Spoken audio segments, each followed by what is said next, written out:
অনেক মৌলবী বলে যে আল্লাহ রসুল সাল্লাল্লাহু আলাইহি সাল্লাম সরাসরি ওহী পাইছেন 40 বছর বয়সে, তখন থেকে রসুল্লাহর আদর্শ মানা যাবে, এর আগেরটা মানা যাবে না। জাহেল জানে না রসুল্লাহ কখন থেকে নবী।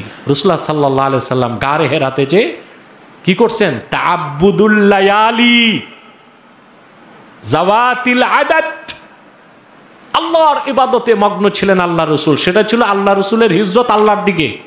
কার দিকে? তারপর রাসূলুল্লাহ ইবাদত করতেন। এখন ইবাদতটা কি রকম করতেন? পূর্বের কোন নবীর শরীয়তের অনুসরণে? কথা বলেন। আরে যিনি নবীগণের আম্বিয়া, তিনি পূর্বের কার অনুসরণ করবেন? সুবহানাল্লাহ। আল্লাহর হাবিব পূর্বের কোন নবীর শরীয়তের অনুসরণ করেন নাই। যতটুকু আল্লাহ দিয়েছেন ইব্রাহিমের শরীয়ত ততটুকু নিয়েছেন, এছাড়া পূর্বের কোন নবীর শরীয়ত নেওয়ার প্রয়োজন অনুভব করেন নাই। কেন? এই ক্ষেত্রে 30টা মত, এর মধ্যে একটা মত সবচেয়ে গ্রহণযোগ্য। কানা ইয়াতাআব্বাদু বিমা ইউলকা ইলাইহি মিন নূরিল মারিফা। রাসূলুল্লাহ সাল্লাল্লাহু আলাইহি ওয়াসাল্লাম গারে হেরাতে যখন আল্লাহর ধ্যান করতেন, মারিফতে নূরের মাধ্যমে আল্লাহ তার হাবিবকে অন্তরে জাগায় দিতেন, এই ইবাদত করেন। কারণ আমাদের দেশে অনেক মৌলবী বলে যে আল্লাহ রসুল সাল্লাল্লাহু আলাইহি সাল্লাম সরাসরি ওহী পাইছেন 40 বছর বয়সে, তখন থেকে রসুল্লাহর আদর্শ মানা যাবে, এর আগেরটা মানা যাবে না। জাহেল জানে না রসুল্লাহ কখন থেকে নবী। এক সাহাবী জিজ্ঞেস করছেন, মাতা কুনতা নবিয়্যা, আপনি কখন থেকে নবী? রসুল্লাহ বলেছেন, কুনতু নবিয়্যা ওয়া আদমু বাইনাল মাই রূহি ওয়াল জাসাদ।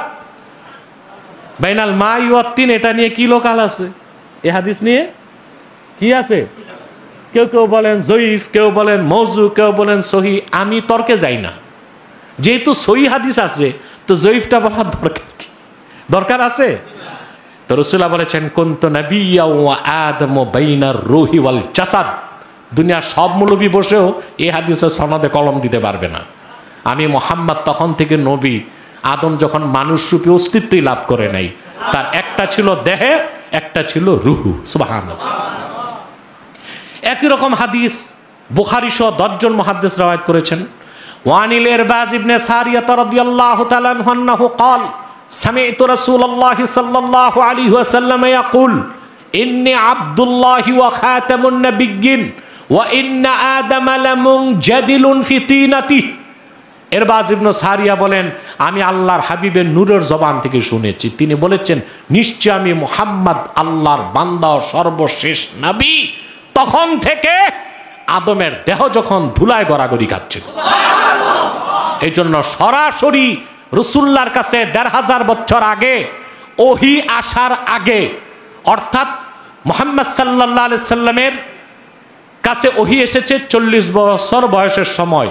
এর আগেও আল্লাহ রসুল যা করছেন ব্যক্তিগত সিদ্ধান্ত ছিল না, বিমা ইউলকা ইলাইহি মিন নূরিল মারিফা।